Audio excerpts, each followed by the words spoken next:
పశ్యైతాం పాండుపుత్రాణామాచార్యమహతీం చ మూం వ్యూఢాం ద్రుపదపుత్రేణ తవ శిష్యేణ భీమతా. దుర్యోధనుడు ద్రోణాచార్యునితో ఇలా అన్నాడు: ఆచార్య, పాండుపుత్రుల మహాసైన్యాన్ని చూడండి. మీ తెలివైన శిష్యుడైన ద్రుపదపుత్రుడు దాన్ని చక్కగా వ్యూహం చేసి నిలిపాడు. దుర్యోధనుడు ఇప్పుడు ద్రోణాచార్యుని ముందు నిలబడి ఉన్నాడు. అతని మాటల్లో ధైర్యం కనిపించినా లోపల భయం పెరుగుతోంది. ఇప్పుడతను ఏమంటాడో చూద్దాం.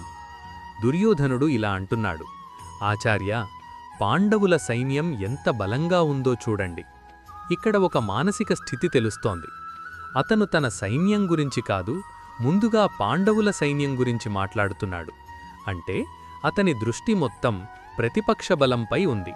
ఇంకా ఒక ముఖ్యమైన విషయం: తవ శిష్యేణ, మీ శిష్యుడు, ద్రుపదుని కుమారుడు, ద్రోణాచార్యుని శత్రువు కుటుంబానికి చెందినవాడు.